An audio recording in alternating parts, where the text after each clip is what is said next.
بغرزة واحدة بس في ربع ساعة تقدري تعملي محفظة كروشيه بمنتهى السهولة. لو انت لسه متعلمة الكروشيه النهاردة ومعاكي غرزة الحشو بس ما خدتيش اي حاجة تانية، تقدري تعملي المشروع ده سهل جدا، وكمان ممكن يعني يكون بيزنس ليكي. سهل جدا ومحفظة عملية وبتاخد كل الحاجات اللي بنحتاجها في المحفظة. الجلد معانا خيط مكرمية قطن وإبرة مقاس 3 ملي، وهنعمل عقدة البداية وهنعمل 48 سلسلة بالشكل ده. انا احتجت اعمل 48 سلسله علشان الخيط بتاعي والعرض اللي انا عايزاه. شوفي انت الخيط بتاعك اللي هتستخدميه، زي ما قلت تقدري تستخدمي اي خيط متوفر عندك. ممكن خيط مكرميه قطن، ممكن مكرميه، ممكن سلسله، ممكن كليم كمان، بس الكليم هيبقى مقاساته غير دي خالص.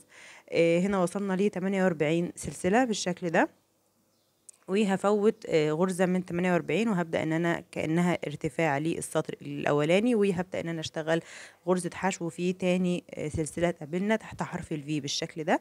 هننزل ونشد الخيط، بقى عندنا حلقتين على الابرة، وهنطلع بقى عندنا غرزة الحشو. دي طبعا غرزة الحشو بتاعتنا، ودي الغرزة الوحيدة اللي هنعمل بيها المحفظة. مش هنعمل بأي حاجة تانية ولا تزايد ولا أي حاجة ولا أي خطوات تانية، هي دي الغرزة بس اللي هنعمل بيها المحفظة. فزي ما قلت لكم سهلة جدا، ومش هتحتاجوا فيها الا الغرزة دي بس. مع مفيش حتى مفيش حاجة تانية يعني، حتى يعني بس هنفضل شغالين رايح جاي كده بالشكل ده. هنا وصلنا للسطر الاولاني، نهاية السطر الاولاني، وبقى معانا 47 غرزة حشو لاننا فوتنا اول غرزة الارتفاع. هرتفع سلسلة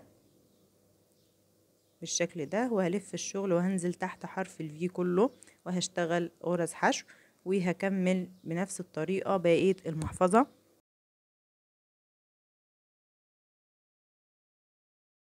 تحت كل غرزة حشو في السطر اللي فات هنعمل تحتها كلها غرزة حشو. هنفضل شغالين بنفس الشكل لحد ما نوصل لنهاية السطر.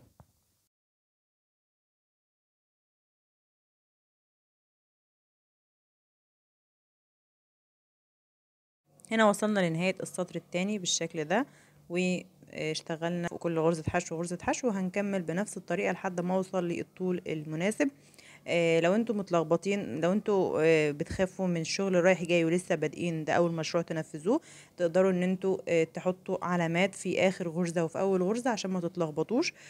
هكمل عدد من السطور بنفس الطريقة، كل تكرار للسطر اللي احنا اشتغلناه ده، وهكمل وارجع لكم. عايزة بس اقيس معاكم العرض بتاع المحفظة اللي انا بادئاه ده،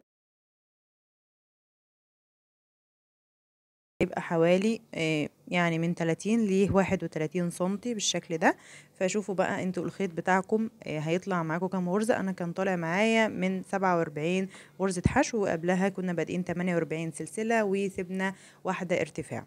هكمل بقى عدد من السطور غرز حشو تكرار للسطر الاخير اللي احنا اشتغلناه ده فوق كل غرزة حشو غرزة حشو، وارجع.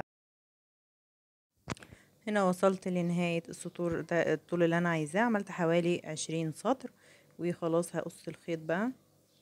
هرتفع سلسلة تثبيت كده وهقص الخيط. هبدأ ان انا اطبق الجزء ده اللي انا عملته ده لجزئين كده على بعض متساويين.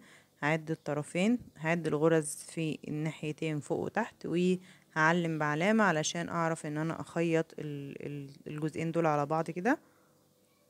فهعد الغرز من فوق، وهعد من هنا، لازم يكونوا نفس الطريق نفس العدد علشان يكونوا متساويين. هجيب علامة عشان اخيط، عشان اربط الجزئين مبدئيا كده قبل ما اخيط المحفظة على بعضها بالشكل ده.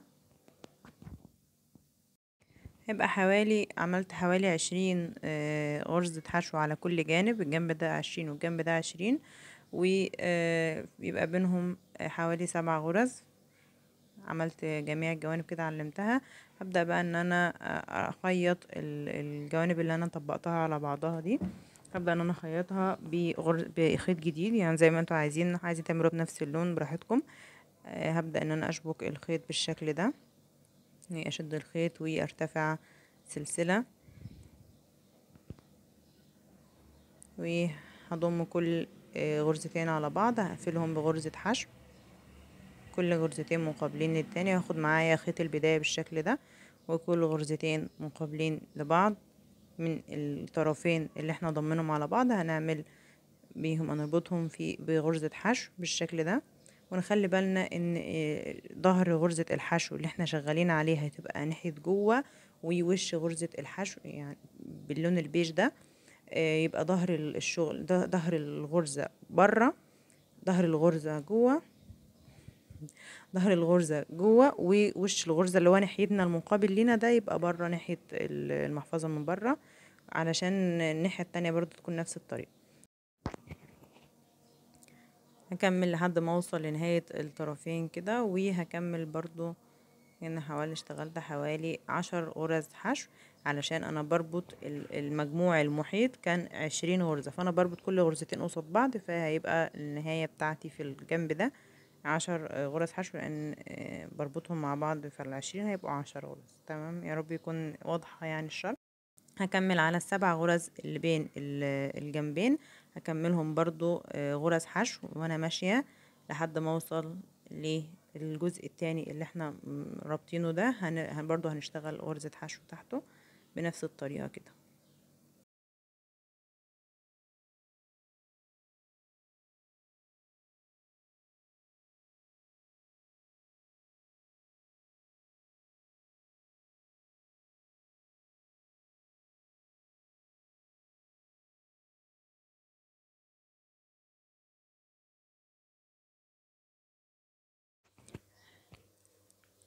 هنا وصلنا لنهاية السطر الأولاني بالشكل ده، وبوريكم الفرق بين شكل ظهر الغرزة الحشو ووش غرزة الحشو. وهنبدأ ان احنا نقص الخيط،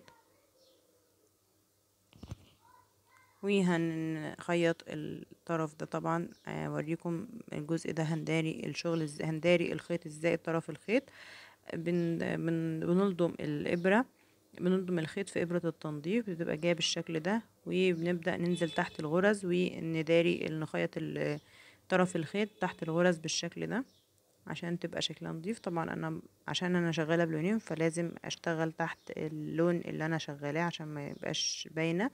انتوا لو شغالين بلون واحد عادي. انا هنا ما كنتش لضمه الابره كويس، الخيط كويس، فرجعت الضمه تاني، وبقى بالشكل ده كده خلاص. بننضف الخيط وهنبدأ نقص بقى الطرف النهائي ده، وما تقلقوش كده خلاص اتأكدنا ان الجزء ده ثبت.